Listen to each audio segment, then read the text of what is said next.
Stent is a metallic mesh. Basically stent एक metallic mesh होता है जो कि आपकी बॉडी में इम्प्लांट होता है। स्टेंट्स बहुत तरह के होते हैं, जैसे कि कोरोनरी स्टेंट होते हैं जो हार्ट में लगते हैं। इसी तरह से हार्ट की बॉडी की जिस भी आर्टरी में ब्लॉकेजेस होते हैं वहां पे स्टेंट लग सकता है। और सेकेंडली कुछ गैस्ट्रोइंटेस्टाइनल मतलब पेट में भी स्टेंट्स लगते हैं। बट हम अपना डिस्कशन कोरोनरी आर्टरीज मतलब हार्ट की तरफ ही रखेंगे। तो मेटलिक मैश के स्टेंट्स होते हैं जो हार्ट में लगते हैं। ये कोबाल्ट क्रोमियम अलॉय के बने होते हैं। एंड इसके ऊपर एक दवाई लगी होती है जिसको हम ड्रग बोलते हैं, जो बेसिकली आज की तारीख में ड्रग इलूटिंग स्टेंट्स बनते हैं। और इसको हम बलून की हेल्प से इन्फ्लेट करते हैं, फुलाते हैं, और ये जाके हमारी आर्टरी में बैठ जाता है। ये बेसिकली आपका जो ब्लॉकेज है उसको खोलने में का काम करता है और आपकी आर्टरी को खोला रखने का काम करता है। स्टैंड्स पुराने जमाने में एक मेटेलिक स्टैंड हुआ करते थे जिसमें कोई दवाई नहीं लगती, बट रिसेंट टाइम्स में जो स्टैंड आते हैं they are all drug eluting stents, मतलब उनमें ड्रग कोटेड होती है। And third in the most recent type of stents is bioabsorbable stents. मतलब ये जो मेटेलिक मैश है जो स्टैंड्स की होती है ये 99% टाइम्स तो आपकी बॉडी में रह जाती है, बट 1% टाइम्स जो नए स्टैंड्स आ रहे हैं उसमें metallic mesh over a period of time like 3 to 6 months में डिजॉल्व हो जाती है और आपके हार्ट से गायब हो जाती है। First and the foremost is अगर आपको हार्ट अटैक आया है तो आपकी अगर हार्ट की आर्टरी 100% ब्लॉक है तो आर्टरी को खोल के और उसको खुला रखने के लिए हम स्टेंट का यूज करते हैं। That is the one of most important indication for placing a stent.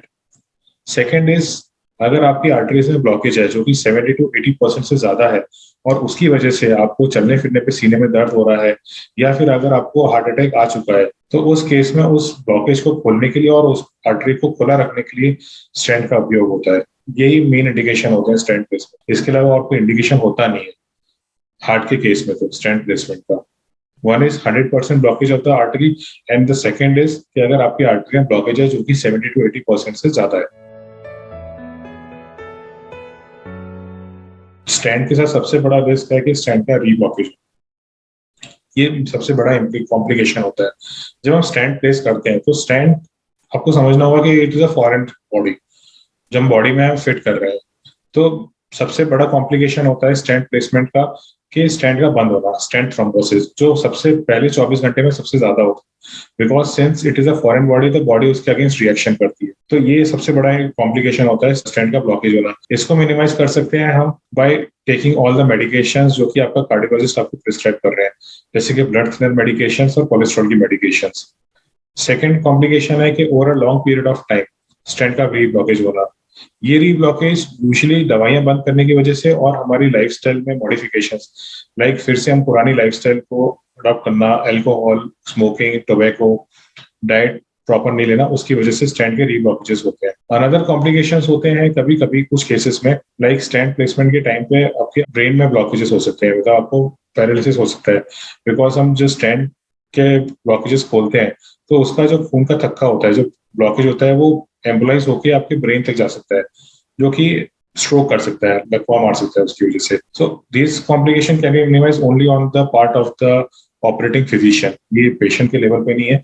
But हाँ, जो हम पेशेंट के लेवल पे हम एडवाइस कर सकते हैं is adopting a healthy lifestyle and आपके डॉक्टर द्वारा जो आपको दवाइयां दी गई हैं उनको प्रॉपरली टाइम पे लेना और रेगुलर हेल्थ चेकअप्स कराते रहना।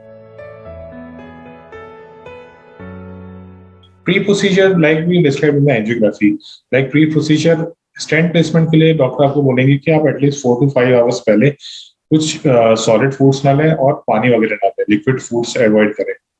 You have to keep yourself एनवीएम, मतलब कि नील बाय माउथ। एंड उसके बाद जो डॉक्टर ने जो आपको दवाइयां दी हैं वो आप दवाइयां ले लें प्री प्रोसीजर, बिकॉज ये जो दवाइयां होती हैं ये हमारी प्रोसीजर को स्मूथ करने में बहुत ज्यादा काम करती हैं।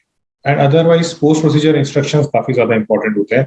लाइक पोस्ट प्रोसीजर अगर आपके हाथ से एंजियोग्राफी हुई है तो आपको डॉक्टर आपको एडवाइस करेंगे कि आप for the first 8 to 10 hours आप हाथ का मूवमेंट ज्यादा ना करें। अगर पैर से एंजियोग्राफी हुई है, एंजियोप्लास्टी हुई है, तो आप पैर ना मोड़ें अपना। इसके अलावा आप अपनी रेगुलर फिजिकल एक्टिविटी करते रहें आफ्टर डिस्चार्ज, एंड देन आप अपनी दवाइयां टाइम पे लेते रहें। That is one of the most important things post procedure. And अपनी हेल्दी लाइफस्टाइल अडॉप्ट करें। And in case of any symptoms, अगर कभी कोई भी सिम्टम होता है तो आप अपने या तो डॉक्टर को संपर्क करें या नियरेस्ट हॉस्पिटल को संपर्क करें। तो आपकी अगर एंजियोग्राफी एंजियोप्लास्टी हुई है तो आपके डॉक्टर आपको एडवाइस करेंगे कि आप किस लेवल की फिजिकल एक्टिविटी कर सकते हैं।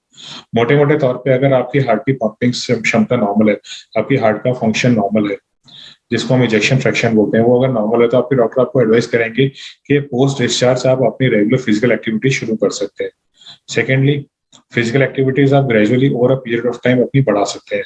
लाइक अगर आपको स्टेंट प्लेस हुआ है तो जरूरी नहीं है कि आप अपने बिस्तर पे पड़े रहें। आप अपने रेगुलर घर का रोजमर्रा का काम कर सकते हैं, आप बाहर टहल सकते हैं, घर के बाहर आंगन में आप टहल सकते हैं, बाहर पैदल चलने जा सकते हैं, 4 to 5 किलोमीटर का वॉक आप डेली कर सकते हैं। This is about the physical activity. Then second thing is that adopting healthy food habits like avoiding trans fatty acids, जैसे कि समोसे हो गए, कचौड़ी हो गई, अचार हो गया, पापड़ हो गए, ये सब अवॉइड करना है। Then adopting a healthy lifestyle in the form of good food habits like जो जंक फूड आइटम्स हैं उनको टोटली अवॉइड करें एंड रेगुलरली टाइम पे मील्स लें।